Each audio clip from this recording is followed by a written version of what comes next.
Welcome to Oilers Nation Every Day with your hosts, Tyler and Liam.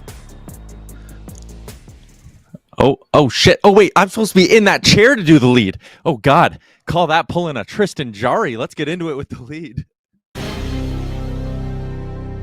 I don't know if that was my best work. Welcome into Oilers Nation Every Day. I'm going to have to hand bomb this for a while now.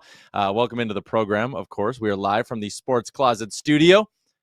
Check them out online, sportscloset.ca. We are also a presentation of Bet365. Download the app today. Use the promo code NATION. Whatever the moment, it's never ordinary at Bet365. As I will very quickly welcome in my co-host, Liam Horrobin, who's somewhere out there. There you go.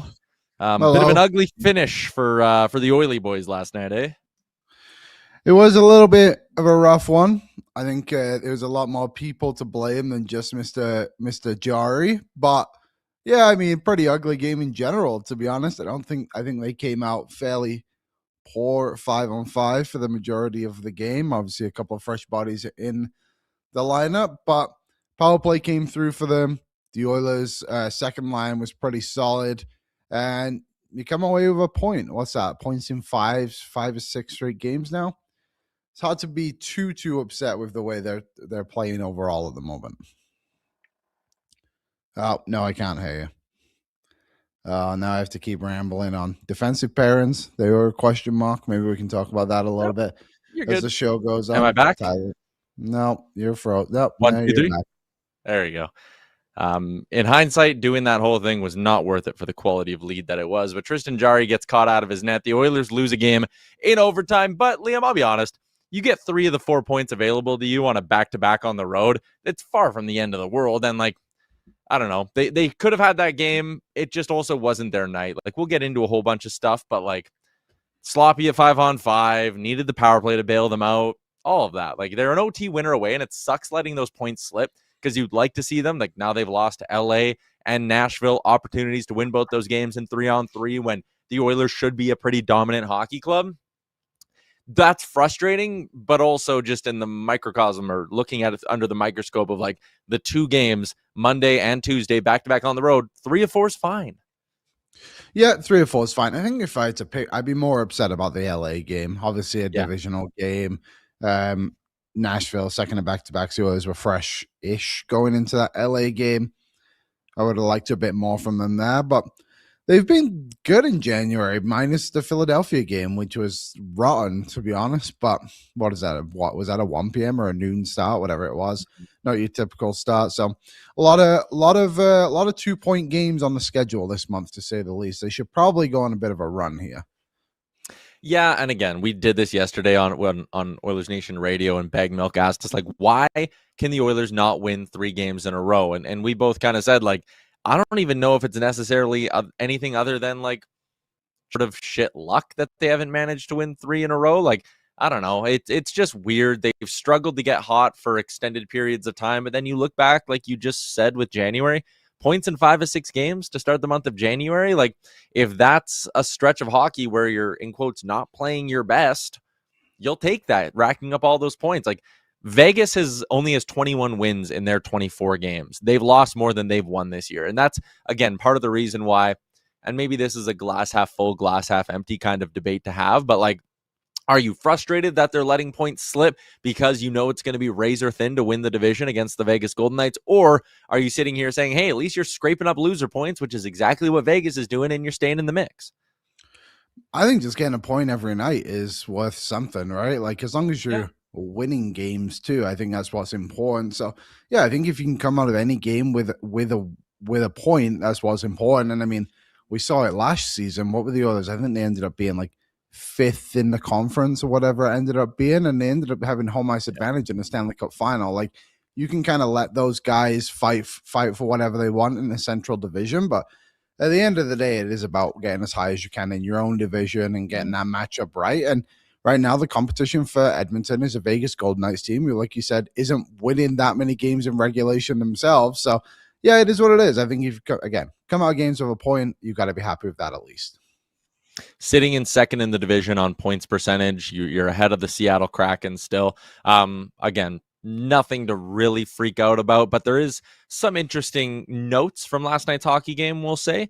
So let's get into things. It's our game recap, and it's brought to you by our new friends at Derek Dodge. It's the beginning of a new chapter for Derek Dodge. They are under new ownership. They are bringing a fresh approach with new energy and a renewed focus on the customer experience. And right now, they have an unbeatable deal. With every vehicle purchase, you will receive a trip for two to Las Vegas, not a chance to win a trip for two to Las Vegas. You leave the lot with your new vehicle, and you get flights and accommodations for a trip for two to beautiful Las Vegas, Nevada.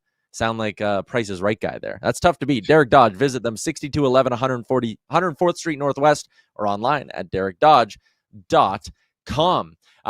What is right? Hi, Tyler and Liam. Obviously, bottom six still a major issue. 6 goals in the last month, and only one of those goals was by someone in the lineup last night. Also, I watch every day. Love the show. Thank you, Ryan. We will talk about the bottom 6 struggles in a little bit, but Liam, we're going to do this in kind of reverse order because I think what most people want us to talk about is that OT winner. Tristan Jarry comes out of his net, doesn't get all of the puck. He's trying to negate what would have been a pretty clear-cut breakaway for Roman Josi.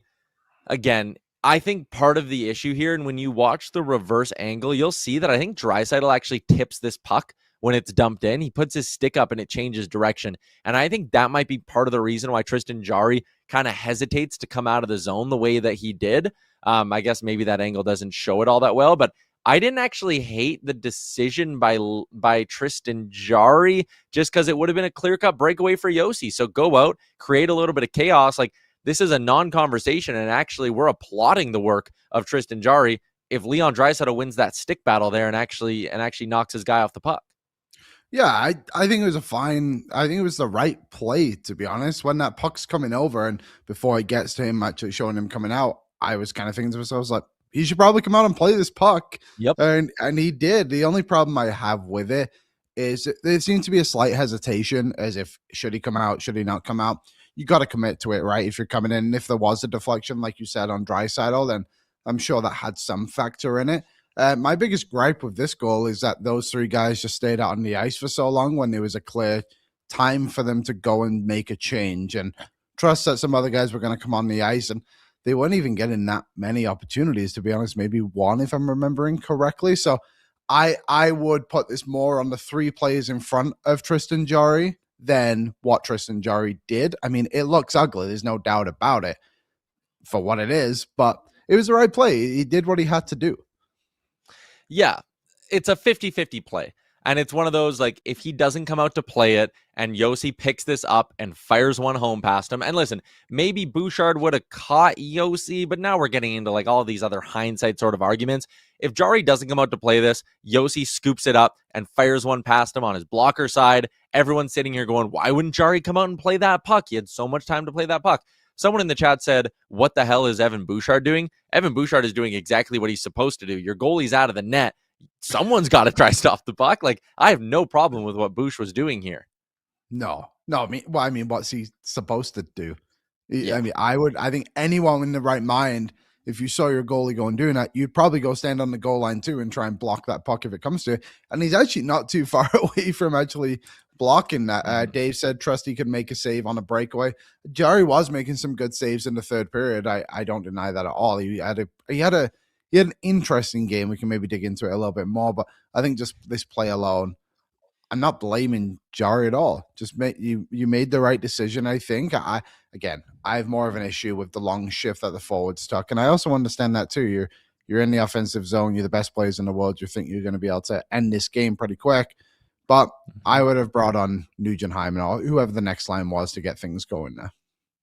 Yeah, and that's a conversation I want to get to a little bit later. We're going to play our hit game, Is It Cake, Liam? And I'm going to give you some takes. You're going to tell me if it's cake or not. Okay. And listen, people watch the games. You want someone to blame. You want someone to let out your frustration on. I totally get that. 29 and 97 were the problem, says MB. Yeah, again, they stayed out too long, but can I throw you something else here? 29 and 97 got onto the ice for that second shift. Maybe the coaching staff should sit there and say, you know what? We're not just going to go with, because I think they went to Nugent-Hyman and then flipped right back to Connor and Leon. Jack Roslovic has a couple of OT winners this year. Why don't you go Roslovic and Savoy for a shift? Give Connor and Leon a few extra seconds to rest up. Like, part of this can also, it doesn't have to just be like 29 and 97. What are they thinking? Well, no, they get thrown out there by Chris Knobloch. So I think there's blame to go there. 29-97. The game's not in overtime if it's not for Leon Draisaitl's 3 points, Zach Hyman's 2 goals, Connor McDavid picks up a couple of points. Like, we're not going to sit here and heap a ton of blame on the star players for that goal in overtime because, again, it's a difficult, chaotic play. Someone said just back check hard. They're at the end of a very long shift, and it was their second shift in overtime. Like, it was a little bit of like a culmination of all of these things just kind of going wrong at once and some poor decisions all piling up at once, and you lose the game in OT. It's not the end of the world. Like, this to me doesn't signal some sort of like massive issue for the Edmonton Oilers. I do think Roslovic and Kapanen had a very quick shift in the defensive zone, but then the shift wasn't very long. It wasn't even that long. I don't even know if they got to the offensive zone, to be honest. So, Aaron, I did just send you the full highlight of the goal leading up to it if we wanted to pull that in quickly. But I do think there's one thing that's interesting about this Oilers team, and I know I'd have to look, but like, doesn't Jack Roslovic have 2 overtime goals? I'm assuming he would be right up there as like a leader in overtime goals for his team. Darnell Nurse has 1 as well on the season. Bouchard has 1. Like, I don't know how many more Draisaitl and McDavid would actually have in regards to scoring a goal. Ironically, as much as we lean on them, and deservedly so, they're unbelievable players, and 2 of the. I would want those 3 guys on the ice in overtime, but I just think they should have maybe taken a shift, Aaron. Just whenever you have that goal, just throw it in. Here you go. You can kind of see like McDavid should have probably taken the shift right here as the puck is just cycling around, and then he ends up getting. Does he get a shot away? He gets it taken off. Bad play, and then all of a sudden is going down the ice. You're right. That might have hit off Draisaitl, and yeah, I don't know. Saying Bouchard should have got back. They should have just changed, and it's not even a long change, is it not? Isn't the bench right there? Yeah, so this would have been an easy one for me. Yeah, Tyler Mulick, McDry stayed out for too long. Should have just turned out of the zone when it was clear Yossi and Shea had him locked up. Yeah, and I don't like Connor McDavid kind of trying to take on. I mean, again, you want Connor McDavid to score nice goals, so sometimes you got to live with stuff like that. But I just feel like time and place, I think trying to walk Roman Yossi maybe isn't the time to make that move. Like, if you're barreling down on Nick Blankenberg, like, feel free, but Roman Yossi maybe not the guy to try and do that on, or not the guy to try to do it on when you're out there.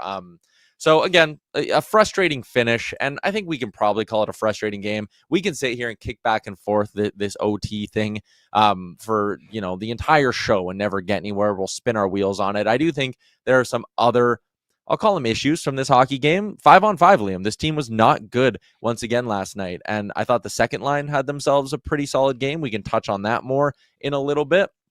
But the lack of production from the bottom 6 was just, once again, not good. Well, I just don't know why the changes even came into the lineup, to be honest. And I think it became so apparent on that first goal against when Andrew Mangiapane turns over the puck and just gives up on the play. It's quite ironic that I know he wasn't directly the guy brought in for Curtis Lazar, but you know what I'm saying? Like, Curtis Lazar, every single night, you are getting the effort. His limited mistakes and his limited ice time, granted, but you know what you're getting, and he gives you a shift every game. And then Mangiapane comes on, gets stripped to the puck, doesn't even skate back hard to make himself involved in the defensive play. And I don't know why the Oilers would keep playing this guy. I understand dad strip, all that stuff. Awesome. I hope he never plays again. I really do, because unless he's going to change his attitude, I want to get traded, but I'm going to play hard.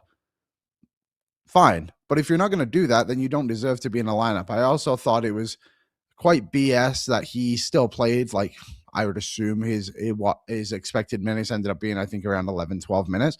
But Isaac Howard gets benched after what was a bad turnover. But Mangiapane plays the remainder of the game as normal. I just didn't really like that for Knobloch. I didn't like his decisions from the forward group yesterday. I see we're already getting our warning from YouTube, so we probably can't play any more highlights, but we talk a lot about how the bottom 6, if the bottom 6 can find a way to just break even, then like this team is going to be in a fine spot down the stretch through the regular season. The fact that you can look at the first goal and it is the direct result of not just one, like Mangiapane needs to know that when he has the puck at the top of the zone, he's not Connor McDavid, he's not Leon Draisaitl. You need to get it off your stick so you don't have an odd man rush going back the other way. He makes that mistake, then he doesn't hustle back, and then he has an opportunity when he finally gets back into the zone to go try pressure Steven Stamkos and just doesn't. I'm with you. I think Mangiapane should have been sat after that one mistake right there. Ike Howard, that was a really, really bad mistake, and it led directly to a goal. Like, both those guys, for guys who are fighting to stay in the lineup right now, to play the way that they did, I felt like it was borderline inexcusable on both fronts there. And do I love that Chris Knobloch went and split up the fourth line and made the change? We knew coming into this thing that they want everybody to play on the dad's trip. And you can sit there and say, oh, that's some like peewee hockey bullshit, blah, blah, blah, blah, blah. I don't know. I think there's also a little bit of like team morale that goes into that. I think if you had a guy like Mangiapane and said, you're sitting both games when we flew your dad out on this trip, that probably doesn't help the situation at all. Yeah. I'm okay with them making the change that they are. And here's sort of the bigger thing. Like, you can talk about how you like Curtis Lazar. I know you talked about it. Rye Guy put it in there that Curtis Lazar should have been in. You cannot be sitting here saying that you're winning or losing games because of Curtis freaking Lazar. I love what he's brought. I think he's actually one of their best bottom six players. Like, I'm not disputing that, but I think it just speaks more to how terrible the depth of this team is. And I almost don't even want to use it as like a cop-out to just be like, well, if Lazar was there, the bottom six would have been better. Like, are you kidding me? You're telling me Trent Frederick and Matthias Janmark need Curtis Lazar on their line to put forth a good effort? Like, that's ridiculous. I just think that Frederick isn't a center, and I think Frederick played relatively fine yesterday, by the way. I think he was nothing special, but also too, you've just gone from back-to-back games, 3 games in a row, where your fourth line is playing well. They've, again, found an identity. You can push them up to 10 minutes a night on some of them. Like, Frederick seemed to be relied upon to play a face-off role, at least on this team, and same with Lazar. And then all of a sudden, you just take Lazar out of the lineup. Like, I just think you have identity on 3 of the lines. I think the third line is trying to find itself. And I think Isaac Howard has played a more determined game every single time he's in there over Mangiapane. And I think it sends a bad message to the team when you take out effort players like Lazar, to be honest. And is it the reason they lost? No, but I do think he makes a difference on this team. And I think he should be in the lineup pretty much every night, especially if the guy you're bringing in is Andrew Mangiapane. Like, I just don't understand that side of it from Knobloch. I really don't. Yeah, and listen, I'm like with you on the frustration on Andrew Mangiapane. Like, again, that first goal, you're back in the lineup. The fact, or you get a chance to stay in the lineup, I should say.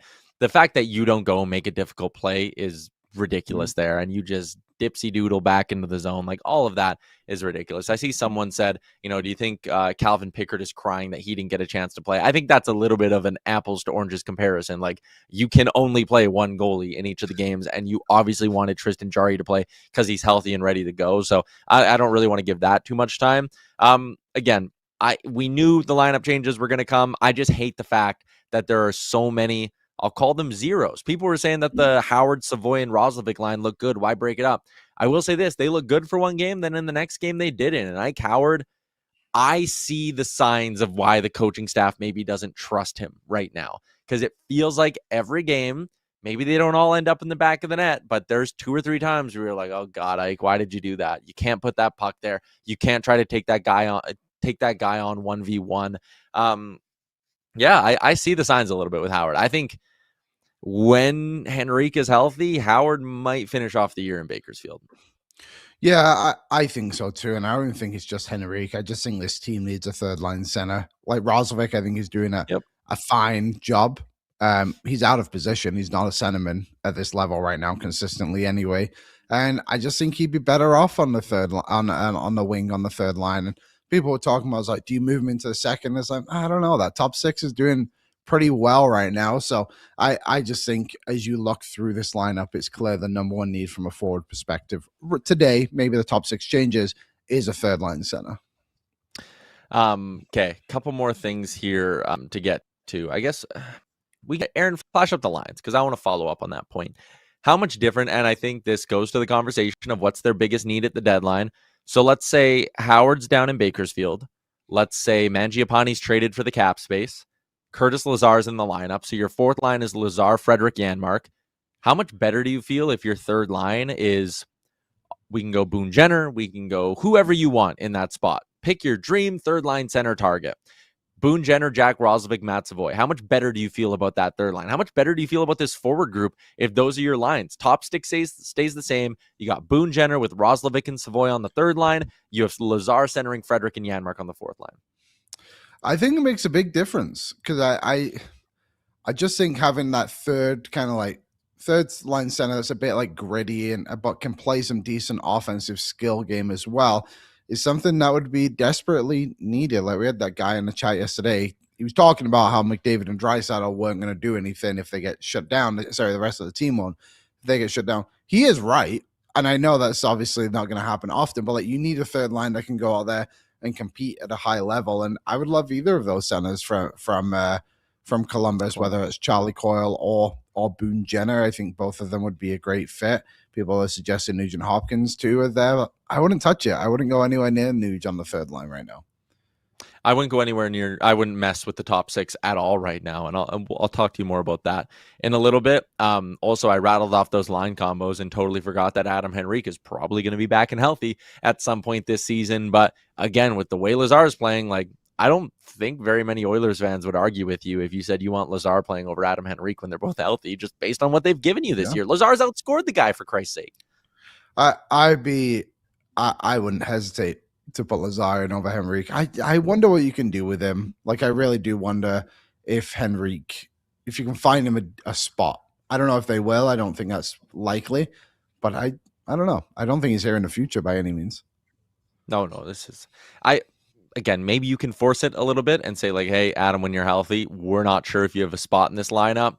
We're sending you to, Toronto has cap space. They're finally get back in the playoff mix a little bit. I just wonder if you can send him somewhere where he'd go, you know what? Yeah, I want to have a bigger role because I want to sign one more contract. It's either that or Adam Henrique sitting there going, no, I don't want to sign another contract anywhere. I want a shot at winning the cup here and finishing the job. So if I'm the 13th forward, maybe he won't be happy about it, but maybe that's not something that forces him to go, yeah, okay, I'll waive my no move clause.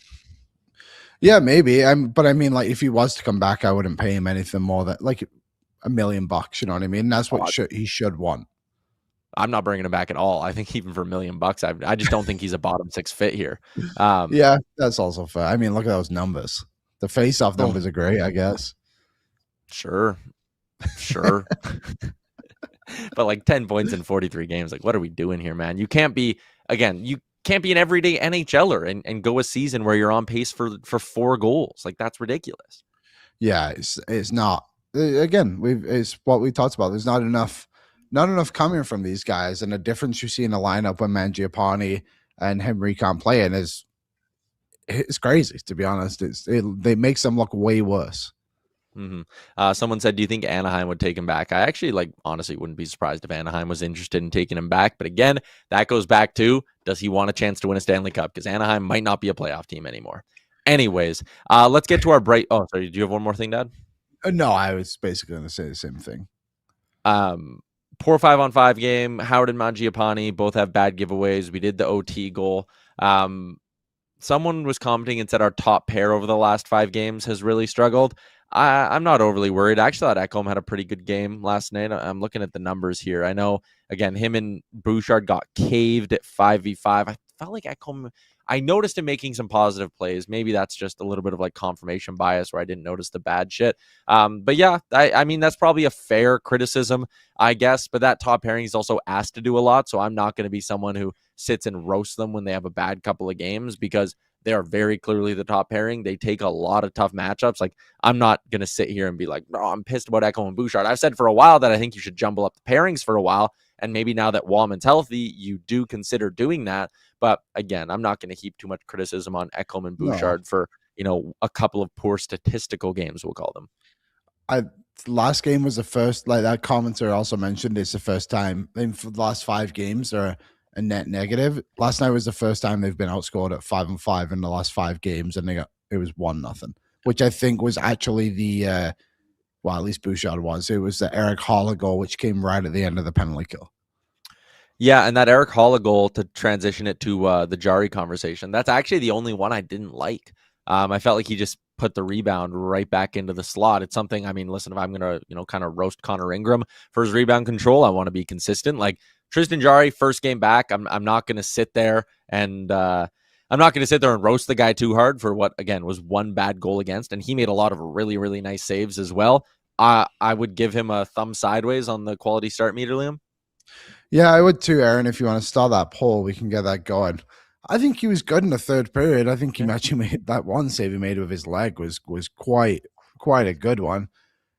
I think the Oilers played terribly in front of him, and it was a tough game for him to come back to for his first one. I agree that one goal wasn't best, but it's the first time he's played in, what has it been, about a month. So again, I'm not too worried about Tristan Jarry. I would go right back to him on Thursday against the New York Islanders. It's more important you get him rolling than turn into your backup, whoever that may be. So yeah, I was this with Tristan Jarry, like you said yesterday. I don't think it was bad. I don't think it was good.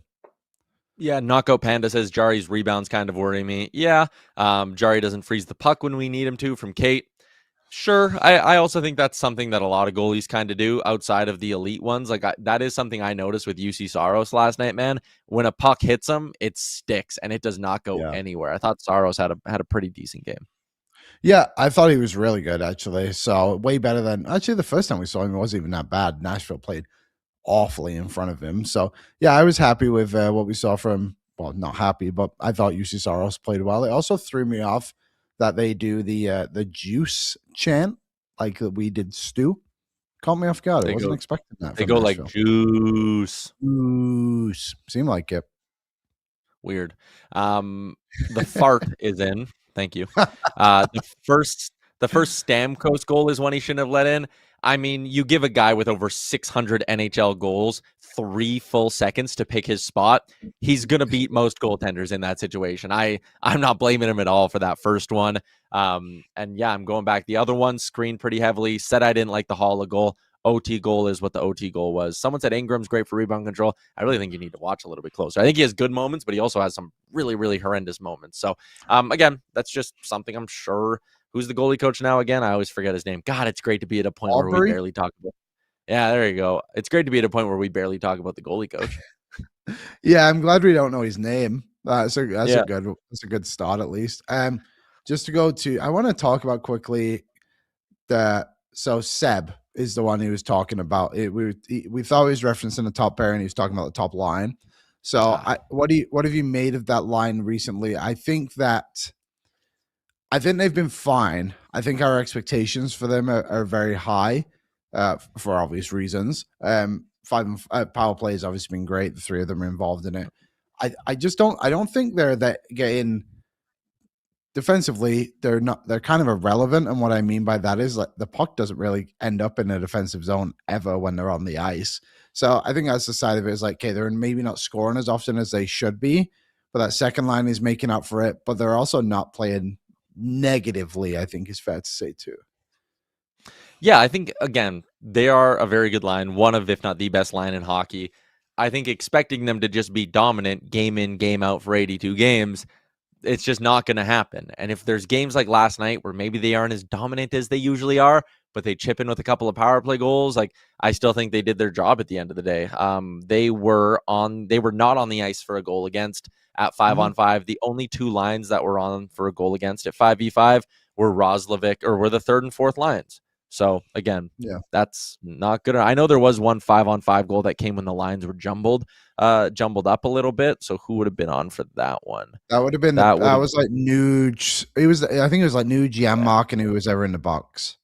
Yeah, you're right. It was. So again, Connor McDavid and Zach Hyman weren't on the ice for a goal against at 5-on-5. Neither was Leon Draisaitl.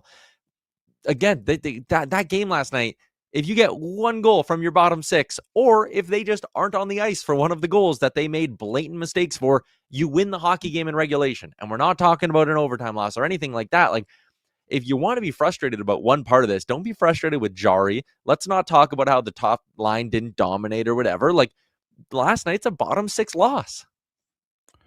You did need a little bit more from them. Who scored for Nashville? It was Stamkos, Holla. Who's playing as that Yosi. Second line center, I guess. Yosi, yeah, and then the overtime winner. Okay, yeah. Yosi it is what it is. Second of back-to-backs. Let's get to our Bright Dental Bright moment of the game. I know it's kind of weird coming off an OTL to do this, but shout out to Bright Dental, a family dental office located in St. Albert, open Monday to Friday from 8 to 8. Bright Dental is a Blue Diamond Invisalign provider, so you can schedule your free dental scan today. Give Bright Dental a call to book an appointment at 780-458-2333. Or for more information, go to brightdental.ca. Our bright moment of the game. Liam, I'm always smiling when Leon Draisaitl's playing the Nashville Predators. I would imagine he smiles as well when he sees them pop up on the schedule. He continued his dominance of the Preds last night with a 3-point performance. And how about this career? The mayor of Smashville, Leon, 31 games. I mean, that's insane. 54 points in 31 games. And I know it gets even crazier when you shrink the sample size. Like in his last 20 games now, I think he's up to 45 or 46 points or something like that. A guy averaging over 2 points per game over a 20-game sample size against one team is absolutely crazy. It is insane. And he does it so casually, too. Like last night didn't feel like an overly dominant game from Leon, and he walks away from it with 3 points, one of them being a goal.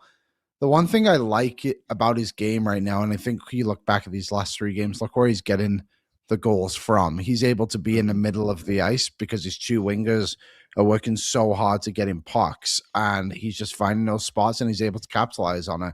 So how long can Kapanen and Podkolzin play at that level forward? That'll be determined, obviously, but I really do love them with Draisaitl because of that reason. He's able to then capitalize on them, and they're skilled enough to get in the puck as well when they get the turnover. So yeah, that line has been good. Leon's been great, and his dad is so happy to be here.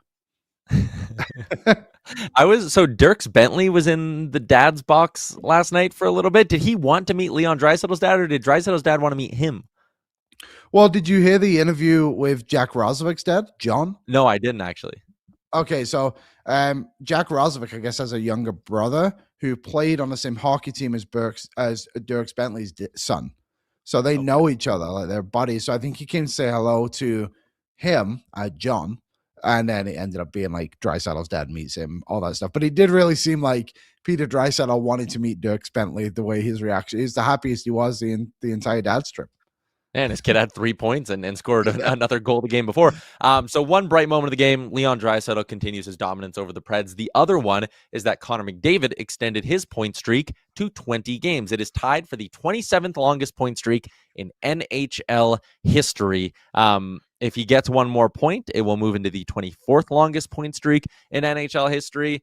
Again, 2 more apples for Connor McDavid, another ho-hum productive night for number 97. And this is now like, I wasn't too excited about the point streak leading up to now that it's at 20 games, and I'm looking at the schedule ahead being like, hey, you're on home ice. Then you have back-to-backs on the weekend against some pretty beatable opponents. Like, I'm starting to sit here and be like, man, he could get up to 23 pretty quickly here. How high can Connor McDavid go?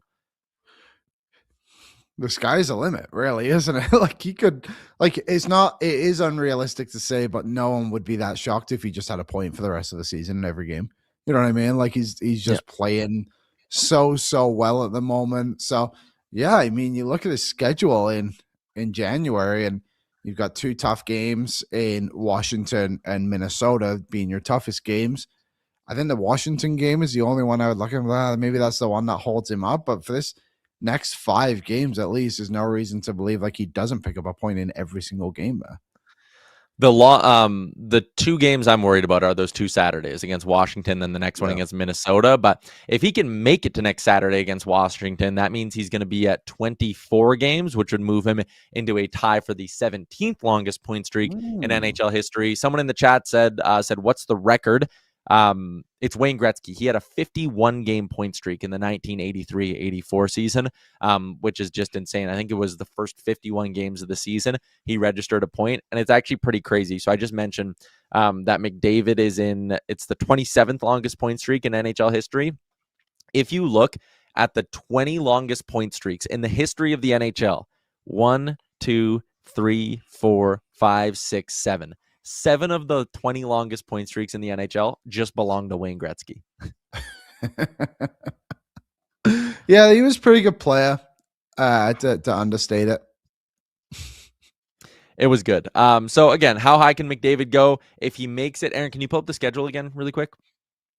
If he can make it to the Olympic break, 1, 2, 3, 4, 5, 6, 7, 8, 9, then 10, 11, that would put him at 31. If he can make it to the Olympic break, that would put him as the 4th longest point streak in NHL history. So I think that's kind of what we're watching for here. Again, Thursday against the Islanders. Sorokin's playing out of his mind right now, but I think you can get some offense on the Islanders. This weekend, Vancouver, St. Louis, those should both be easy-ish games to register some points on. New Jersey's a dumpster fire. Pittsburgh bleeds offense pretty consistently. Washington and Minnie. Those are the 2 games to watch for the point streak. But I do think this is now not just like Connor McDavid's on a heater. This is like, all right, how long can he kind of keep this thing rolling? As far as active players in the NHL, Patrick Kane had a 26-game point streak back in 2015-16. Sidney Crosby went to 25 back in 2010-2011. Mitch Marner in the 22-23 season got one up to 23 games. So those are kind of the recent point streaks that McDavid is in the conversation with here. So there you go. Yeah. There's your point streak update. Someone asked in the chat too, do you think it was Craig? He's like, is Knob not putting Nuge as a 3rd-line center whilst McDavid is on his point streak? I think it probably has like it's probably slightly on there, but I would also just say I think Nuge is playing well there without the point streak. So I don't know. I think they clearly see the 3rd-line center spot as a whole, which is why they've tried Savoy there, which is why they've tried Roslovic there. They're trying players who aren't even centerman in that position. So just don't be surprised when they eventually get a 3rd-line center. Yeah. All right. I just think it's a little bit of a if it ain't broke, don't fix it kind of deal here. But let's get to a segment, Liam, that we played once before, and we're going to bring it back. It's called Is It Cake? And this segment was not meant to be called Is It Cake, but it's what Jay named it. I'm going to give you a take, and you're going to tell me, like those viral videos where they cut into something, and if you have to guess if it's cake or not, you're going to basically say, is it cake or not? Cake being yes, you agree. It's not cake being you disagree. So let's get into a couple of different things here. You mentioned earlier the second line. Kasperi Kapanen picks up another assist last night. He's up to 6 assists on the season. That was definitely the Oilers' best line last night. The second line, Liam, I'm going to say they stick together come playoff time. Is it cake or not? I think it's cake, which means yes, right? Like this is a real, yes. It's cake. It's definitely cake. I just think we've seen it in the past work. They've played this line in the playoffs before, and they were the trio that scored the overtime winner against Vegas in the second round last season. So, yeah, I think it's cake. I think they're playing really well. I'm with you. 2 worker bees with Leon Draisaitl. We've seen in the past that style of player works with Leon Draisaitl. You can go back to before Podkolzin and Kapanen were here. Like Kyler Yamamoto worked well for that stretch because he was just a honey badger who went in on the forecheck, created turnovers, and created space for Draisaitl. Kapanen, very skilled. He has good hands. Podkolzin has a good shot. Like everything you kind of do just sort of works together with those 3. And I do think, to your point, priority, 3rd-line center, because then you can give Roslovic someone to play with. You build out a 3rd line that can actually outscore the opposition. Shift down, 4th line that can just break even and give you good defense. Like everything comes together if you keep that 2nd line together and get a good 3rd-line center. How about this one? Tristan Jarry's only been back for 1 game. The idea that the idea that Connor Ingram could work his way to being the playoff starter for the Edmonton Oilers. Is that cake or not cake? Oh, that's a great question. I mean, if we're living in today's times, then it's probably cake. I mean, he's played too well he's played too well not to be considered. But I do think we're far enough away that my final answer will be it is not cake. The Oilers traded a lot to get Tristan Jarry, and this conversation about if Ingram's going to be on the team in the near future. So I will say not cake. I'm with you as well on it being not cake. I think even if we head down the stretch here and there's a scenario where, let's say Ingram is outplaying Jarry, I think what they would do in the final 2 weeks of the regular season is just kind of say hey, we're getting Tristan back on track. We're giving Connor a few more starts here and there, and we want Jarry. We think he's our guy. We want him rested come playoff time. If there is a scenario where they're doing this is a term that got popular this year in the NFL, but a soft benching, right?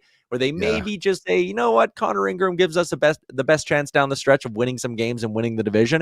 I think they would do it under the guise of we're just splitting the workload. We want Tristan to be rested for a long playoff run. And I think ultimately Jarry would end up being the playoff starter no matter how things kind of work out down the stretch. How about this one? Ike Howard will not play a playoff game this year for the Edmonton Oilers, Liam. Is that cake or not cake? Oh, that's a great question. I think it is cake, but maybe a little bit of sprinkle in. The sprinkles are fake, because I think if push comes to shove, he could play like 2 or 3 games. He could play a couple, but he's not playing the majority of the games. But push comes to shove, I think he'll be fine. I just think you can't go into the playoffs with 2 in your forward group, and then also 2. Like, I know Stas is not a rookie, but he kind of is. He hasn't played a lot of games, along with Emerson. With that, I think is not cake. It is cake. I think it's cake too, just because we talked about the lineup earlier, and it's like, okay, if you go get a third line center, it's tough to get Adam Henrique in the lineup. Yeah. Ike Howard is probably going to be a guy who gets sent down to Bakersfield when Adam Henrique is ready to come back. Like, I just think it's a little bit difficult. I think they might value some guys with size. I know Bob was talking on the radio the other day that Nashville has a couple of pieces that, and I mean, listen, when Bob says something, you got to kind of listen, because he has a lot of intel, I will say. But he talked about the nerf Michael McCarron, pending UFA, right shot Michael McCarron, brings a lot of size to the lineup. And he also brought up Cole Smith, who's a left wing, 30-year-old, brings a ton of size. Like, I wouldn't be stunned at all if the Oilers make their big ad at third line center and then do some deal where it's like a 5th round pick for like a Cole Smith or a Michael McCarron, and they add a bit more size as well. Think of it like, maybe they really like what Max Jones brought, but they want a bit of a better version of Max Jones. Yeah, and I think, if I'm not mistaken, there was links with Michael McCarron last season or the year before. He's someone the Oilers have identified in the past. We actually don't mind that guy at all. So yeah, I think that would be an interesting pick. Maybe what I'll do here over the coming days is I'll put together that trade kind of thing I've done the last couple of times, and I'll make it in some graphics so people can see what value maybe could be out there for the Oilers and what the Oilers have. Because some people were talking like, could the Oilers get Panarin? Someone said they don't have the assets. I think it's more of a cap space thing than necessarily the assets in general, but we can talk about that as the week progresses here. Parker says, McCarron, bring him in. Yeah, I mean, does Nashville have, we already got Spencer Stastny from the Nashville Predators, but I wonder if there's because again, if their big ad's going to be third line center, maybe there's that has like a big right winger and a veteran defenseman that you can just like, instead of trading a 5th round pick and a 4th round, like maybe you can just throw a team a 3rd round pick and do a little bit of one-stop shopping. I don't think Nashville trades Nick Blankenberg. Don't think he's necessarily what they want. People yesterday were bringing up the name Nick Perbix. He's got one more year at 2.75. I think when the Oilers do dip into the D-man market, maybe they like Perbix, but like I think they'll look for a pure rental just because they already have, like, they'll get Stastny signed for next year, and then you have 7 defensemen under contract. Like, I don't think you need a guy with term necessarily. How big is Nick Perbix? Because I'm starting to wonder if they're prioritizing strictly size. There's obviously more to it than that. But like, we had David Pagnotta the other day talk about Logan Stanley, Luke Shen. Bob's bringing up Michael McCarron, Cole Smith, guys who they're big guys. Like it's interesting that we look at the Cup final last year. I don't know if they necessarily struggled with the size of Florida on the boards by any means. I think they were typically okay there, but just getting pucks into the playing in the middle, not even getting pucks out, like getting bodies to the middle. So maybe these bigger body guys is what they're hoping for, which is also interesting that they went out and got Mangiapane, Broden, Savoy, and Ike Howard to play in their forward group this year. Perbix is 6'4", by the way, so he would bring a little bit of size.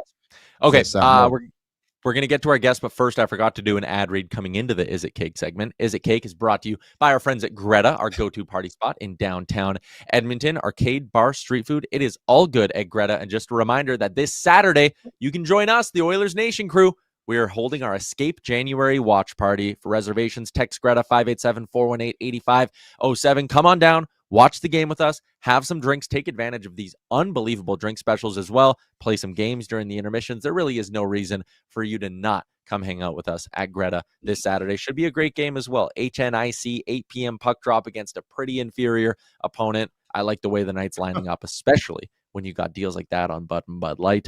Let's get to our guest for the day. It is Stephen Ellis, and he's brought to you by Oodle Noodle. You can take advantage of the value menu deal and add 2 green onion cakes, 5 spring rolls, or 5 wontons to your order for just $2. Any signature or premium box, online, takeout orders only or in-store orders. Oodlenoodle.ca to find a location near you. Stephen Ellis, our daily face-off prospect analyst, swings by. Stephen, you all rested, caught up after spending, 2 weeks in Minnesota?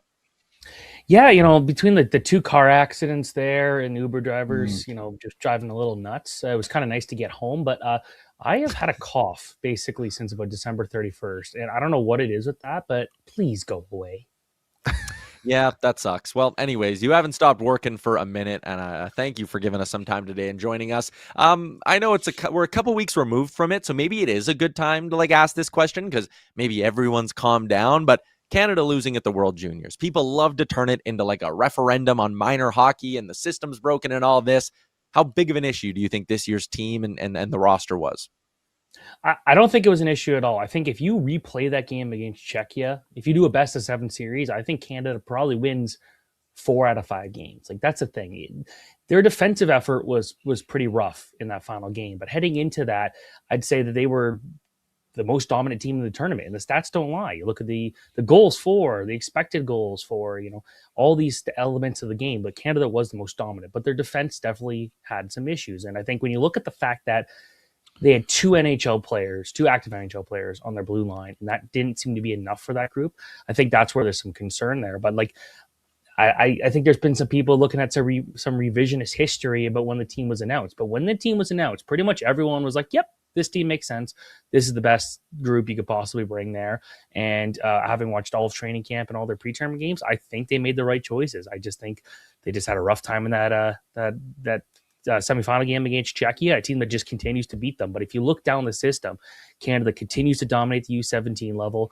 They didn't win the Holinka Gretzky this past year, but they typically dominate that tournament. And just kind of the U18s the last 2 years, they've won that with a lot of the same group. So I'm not too worried. In the end, that was a very good hockey tournament. Some of the best World Junior hockey I've seen in a long time in terms of there was just a ton of teams that had a real shot at a medal there. I think that alone is a very good sign for this tournament. Because you look at the women's U18 tournament going on right now, and the USA just beat Finland 14-0, and Finland had 6 shots or something like that. So I'd say right now the tournament's in a good spot.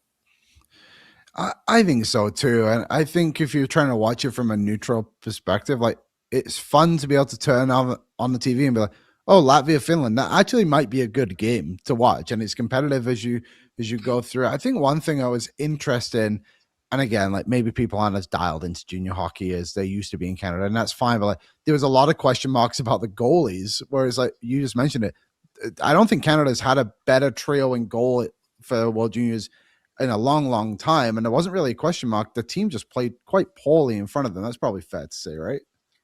Yeah, I think I was looking at some of the advanced analytics and stuff like that, and it's actually in a lot of cases you could say Carter George was one of Canada's best players in that game, the very opening game where it was 7-5 or whatever it was against Czechia. Yeah, but there was a lot of weird bounces and a lot of goals that probably shouldn't have gone in, and then some of them you can't really blame him for. But yeah, I think you wanted more out of a guy like Carter George, given how well he played last year at the tournament, and he looked like he was going to be one of the World Championship goalies for Canada because he played so well in the pre-tournament they almost kept him.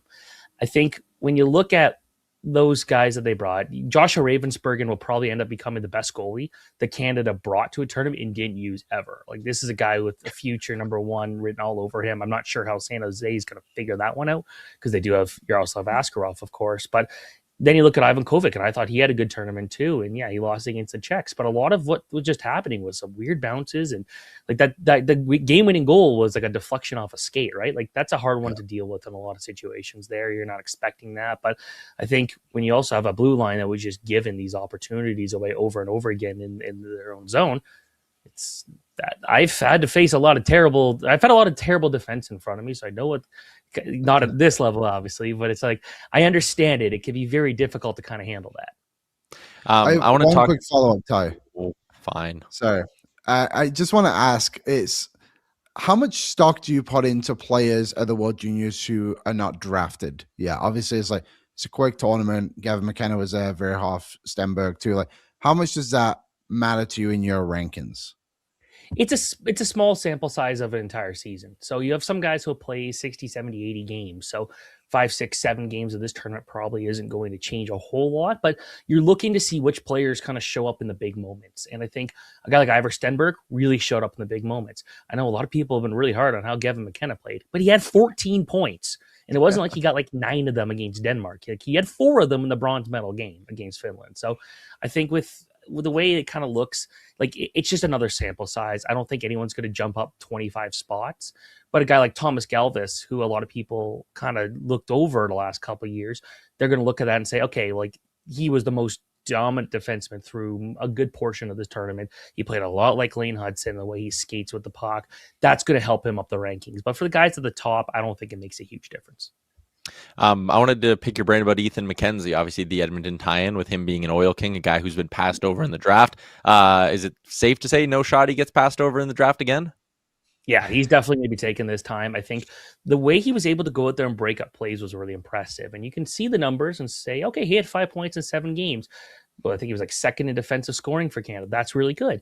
But 3 of those came in that first game. Now, in that first game, I would say he was Canada's best defenseman just overall. Because as much as I did like Zane Parek's tournament and I did give him a vote for the media all-star team, he also made a lot of defensive mistakes. And that's something we didn't see from someone like Ethan McKenzie, where he knows he can play to his strengths. He's not trying to be something he's not. He's not going out there trying to go end to end every shift, but he's going back, playing really responsible defense. He's breaking up plays. And I think you still need a guy like that on any team. So where will he go in the draft? I could see him go late second. I think he's probably more of a 3rd or 4th rounder, but I think he's going to be a guy that after a couple years in college, he's still a late bloomer, but I think he's going to get to the point where he should establish himself as a future NHL player.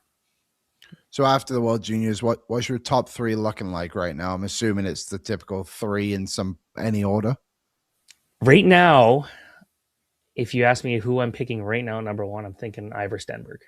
And that has changed a little bit. I think it's just his ability to dominate shifts so consistently. With McKenna, I think he's got more skill, and he's definitely got the more elite brain. I hate using the word elite, but I think when it comes to that, I feel like Stenberg, every shift's going to give you a better outcome than what you're going to get. I think he's going to be the guy that is going to be an analytical darling. The puck's going to be in the offensive zone when he's out there. I like him better at 5-on-5. And I think that's the important thing, because 5-on-5 is where most of the game's being played. And I think the reality is Gavin McKenna does dominate on the power play, but he needs to go out there and play better at 5-on-5. I will say with him, though, when it comes to watching him in college, Penn State's not a very good hockey team. There's not a lot of guys on that team that will be playing in the NHL. Aiden Fink is one of the top scorers. The running joke about him going to the Spengler Cup was he was getting a tour of Switzerland, so he knows where he's signing next season. Not because he's a Nashville Predators prospect, puts up a lot of points, doesn't do anything away from the puck. I think with McKenna, if he went to Michigan State, if he went to University of Michigan, or if he went to just stay in the WHL, I think we're talking about a guy that maybe goes first overall undisputedly, but the flaws would have been masked a bit. I'm glad the flaws have been uncovered a bit, but I do think right now, Stenberg's the guy I think I would take. And the number 3, I go with Keaton Verhoff. That size and mobility, and the way he's been able to transition to college, I've been very impressed with him. So I like the analysis. Obviously, you watch these guys a hell of a lot more than me or anyone else in hockey media, really. But there's a 50.5% chance, if the season ended today, a 50.5% chance that a Canadian team is picking first overall. Do you really think a Canadian team would pass on Gavin McKenna? And as I say that, I remember, a Canadian team passed on Shane Wright to take Uri Slavkovsky. Yeah, it's interesting. Like, almost the ideal situation for any of those Canadian teams is not to pick first overall and hope St. Louis gets first overall, because they got Otto Stenberg. I think they'd probably want to get a guy like Ivar Stenberg to go play with them. That's just my personal love of getting guys who know each other and putting them together. But I think it also kind of really depends on the team. I think Chicago would be really fun to see McKenna out there. I think watching him and Frundell and Bedard on the power play, that could be the best power play unit of all time. Look at Calgary, maybe someone like Stenberg is a bit more valuable, a guy who could do a bit more around there. I don't know. I think it's tough.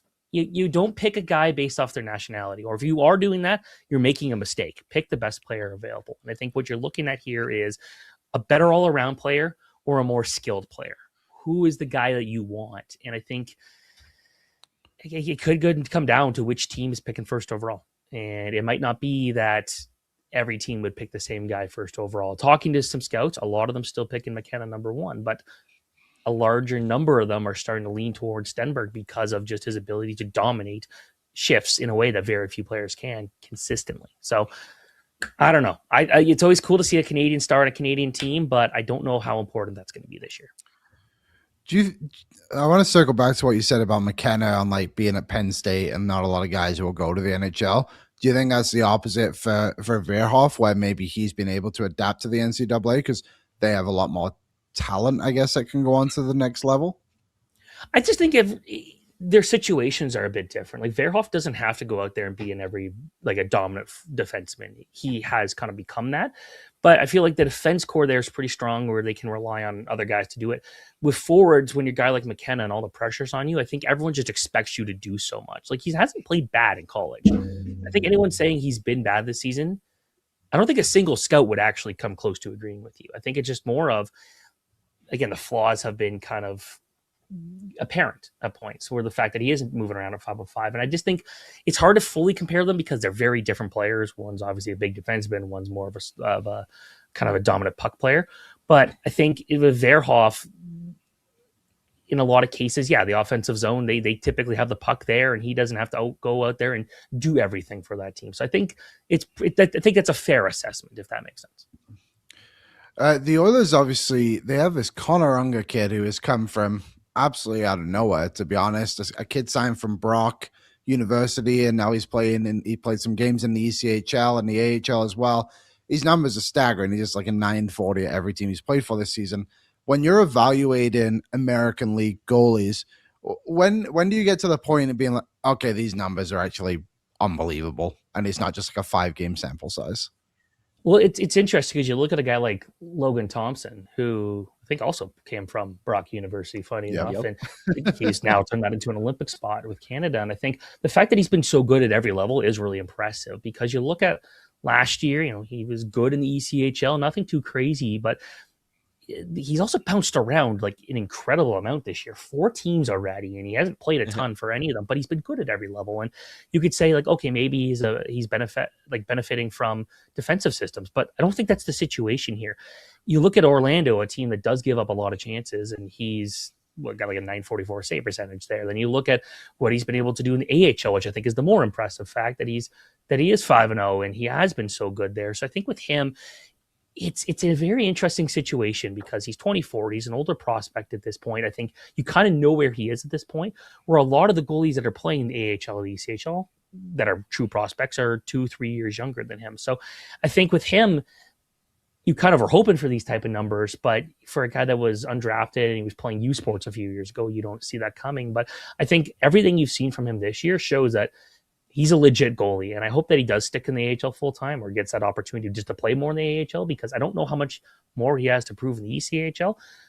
But again, like I've said, the numbers don't lie here. He's got just every night he's giving his team a chance to perform, and that's what you're looking for a goalie. Confidence clearly is at a serious high right now. Doesn't really lose. I think he's got one loss in regulation this year. Like that's a guy that's just playing so confidently right now, and you should be excited about him. But at the same time, he's 24 and he's got 5 games of AHL experience. So he just has to get more of an opportunity there to, I think, really prove that he can maybe be a legit backup goalie maybe one day. But goalies are weird. Goalies develop at such a strange pace here. You look at Brandon Bussey this year in Carolina, a guy that showed he could be really good in the AHL, then he struggled in the AHL, gets this opportunity to go play in the NHL this year, and he's taken it by storm, although he's kind of hurt me in fantasy a little bit the last couple of games. But I'd say, like, it just goalies develop differently. You just got to give them chances. Yeah, it's one of those reasons why I think a lot of smart organizations just every year they add a new goalie, whether it's a U Sports free agent, a college free agent, or a pick in the 6th, 7th round. Like, just bring a goalie into your organization every year because you never know when you're going to strike gold. It's interesting though, like the U Sports angle now. It's because U Sports, a lot of really quality CHL players would go there and get a lot of ice time and try to turn that into maybe an AHL or an ECHL deal. It'll be interesting to see how goalies develop now because now that you see these CHL goalies go into the NCAA, you're seeing some quality guys, including some guys who've been drafted to the NHL, not getting any starts in net. Could something where U Sports where maybe the goalie a lot of those good CHL goalies not going there now means the goalie pool is a little weaker, that those top goalies can get even more starts and really turn that into something. That will be an interesting thing that we don't really know kind of how this NCAA CHL U Sports future is going to look like, but that could be something where goalies could really benefit. So a year ago, we had you on the show. It was right around a year ago, and we had a fun conversation about which teams in the NHL are the furthest away from competing for a Stanley Cup. And there's a whole bunch of factors that go into this. Like, you obviously know in great detail all the different prospect pools and things of that nature. But a year ago, it's funny. I forget what your guys' answers were, but my answer, I think, was the New York Islanders, because I sat there and said, okay, they have some nice pieces, but they're not good enough to win the cup. They don't have any stud prospects coming. And look, they win a lottery. They have Matthew Schaefer, and it's looking like the future is going to be all right for the Islanders after all. When you look around the league, and maybe while you think about it, I'll rattle off some candidates, but like, you know, the Ottawa Senators, all the drama that's going on there, you start to wonder about what the next 12 months could look like. And could they be a team that maybe has to try rejuggle things, and that pushes them further away? I think a whole bunch of teams in the Central probably qualify for this, just because there's those three juggernauts existing right now. But you can look, the whole league is your oyster, Stephen. Which team is the furthest away from competing for a Stanley Cup in the NHL? Right now, I'm going with the Vancouver Canucks. That's why actually we talked about this topic on Daily Faceoff over the weekend in our roundtable. I picked the Canucks. I know they got 2 first-round picks, so we'll see how they use them. And I assume this pipeline is going to take a huge step forward, kind of like the Islanders did last year, where they got 3 of like my top 5 favorite prospects in the draft in the first round alone. But with the Canucks, their pipeline is below average at best. Their NHL lineup is a total mess. You look at the fact that this team is supposed to be set for a good future of guys like Pettersson and JT Miller, Quinn Hughes, Brock Besser, Thatcher Demko. And you look at there, Miller's gone, Hughes is gone, Demko's hurt every other week, it seems like, and he's hurt right now, isn't he, too? So there's that. Brock Besser does not look good at all. That's a team that just, they need to really maximize this draft and take advantage of that. But right now, it feels like that. The cheap answer I'd actually was really thinking, though, is Columbus. And it's just because they're never a serious contender ever. And I just kind of hate ripping on them, but it's like they're never a team that seems to figure it out. And they've had some good prospects come for the system that just hadn't worked out, like David Jiricek. So I would say them. But Vancouver right now, just something, even when you get these top prospects, something has to change here for this group. Something needs to change from a culture standpoint, where it doesn't feel like we're talking more about the team having a horrible off-ice issues more than anything else. So I'm picking them right now. Oh, do we just do a live lottery sim? Good job, Aaron. New Jersey getting another first overall pick would be wild. Yeah. Crazy.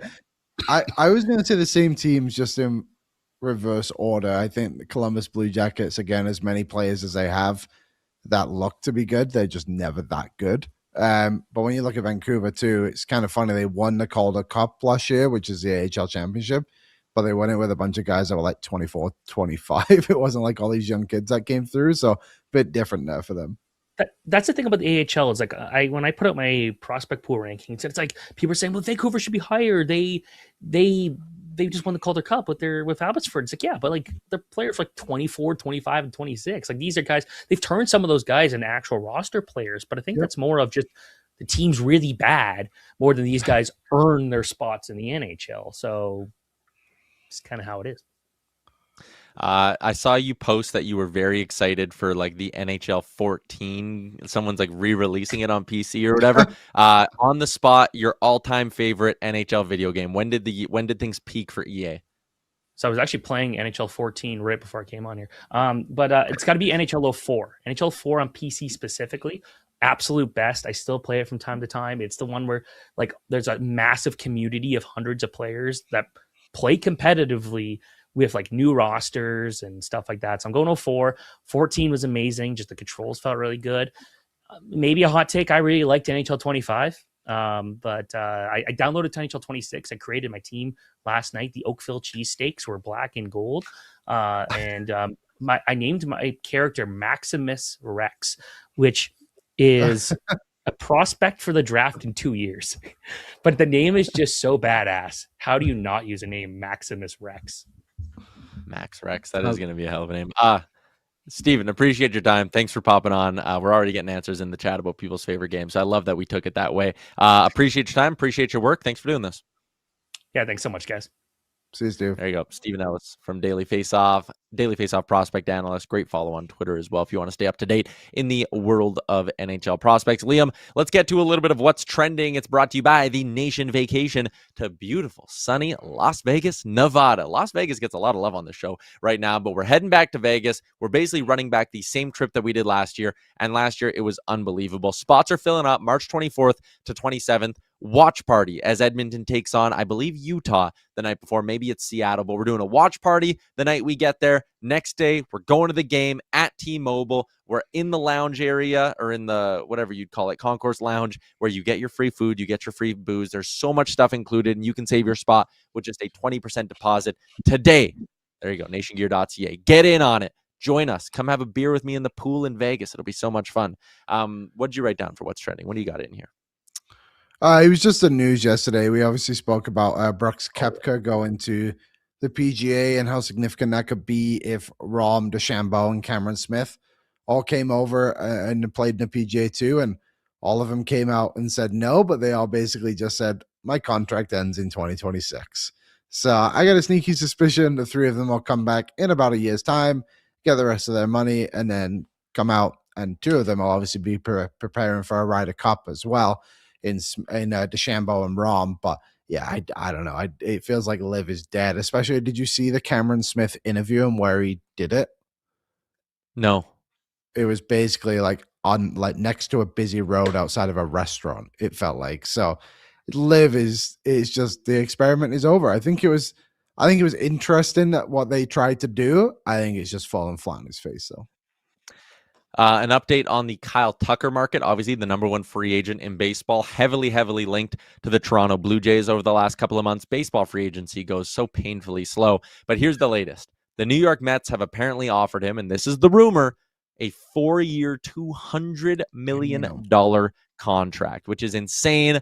There are some people saying maybe it's not a 4-year deal. It might be a 2-year deal at $50 million a year, but the Mets reportedly offering Kyle Tucker a $50 million AAV. The Blue Jays, on the other hand, still sound like the only team who are willing to go big money and long-term with Kyle Tucker. Think somewhere in the range of 8 to 10 years, $300 to $350 million. So the money being thrown at Kyle Tucker right now is absolutely insane, but the Toronto Blue Jays are firmly in the mix. It's basically going to come down to, does Kyle Tucker want to take $100 million and re-enter free agency in 2 years, or does he just want to guarantee that he can earn $300 to $350 million right now? It's crazy.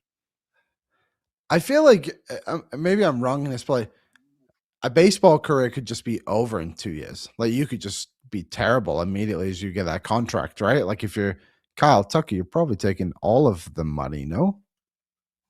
You should. And baseball, more than any other sport, sees high-end players just fall off a cliff. Like you said, think about Nolan Arenado, where like 2-3 years ago, man, Nolan Arenado was like the best or one of the best third basemen in the game. I believe the Cardinals traded him the other day to Arizona, and the Cardinals had to eat 31 of the remaining $42 million on his contract. Like, that's crazy. Yeah, it's insane. And there was another guy too. I'm forgetting his name. The Chris Bryant. He was another kid. That's right? A good one. Yeah, he was like he was supposed to be the next best player in baseball, and signs. I don't even know if he signed his deal with Colorado before he became terrible. He just all of a sudden the Cubbies won. That team was destined for greatness. Did they even make it back to an NL final again? I don't think they ever did. I'd be shocked actually if they won another playoff series, to be honest, thinking about it now. But yeah, baseball, probably the weirdest sport in that sense of like, oh, you're done all of a sudden.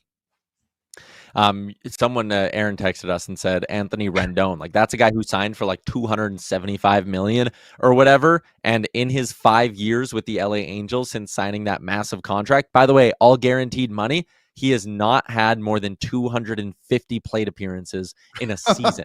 That's crazy. He's basically just been like, I actually don't want to play that bad. So there's your update on the baseball world and the baseball market. Kale says that's correct. Baseball is one of the most volatile sports, especially for pitchers. Yeah, I think, guys, if you're a baseball player, you take your bag. Don't do the short-term thing, re-enter free agency, because if you have a down year, you're just kind of hooped. Like, I mean, Pete Alonso kind of went through that. Pete Alonso could have cashed in way bigger than he did a couple of years ago. Alex Bregman, I know he eventually got the contract, but still, it's crazy. And yeah, I think Anthony Rendon finally kind of said, like, I'm never going to be able to play baseball again. And I think he's just done. Yeah, contract was restructured and he's not going to play. So there you go. Anthony, that's a crazy one. Steven Strasburg, that one was like legit injuries, but he's the same. He signed for like $300 million and then made like 30 starts and had to retire. One other thing for, oh, sorry, go ahead. I was going to say, was Noah Syndergaard like that too, or am I thinking wrong? I think that was more like just performance because he kind of fell off and then never really got his game back. But he was still pitching as of a couple of years ago. He had a stint with the Blue Jays. Big news out of the NFL, Liam, to wrap up what's trending. Dante Moore, who a lot of people had going as like the second or third overall pick. I know the New York Jets were or there was a lot of talk that the New York Jets were going to take him very high, again, second or third overall in the draft to be their franchise quarterback.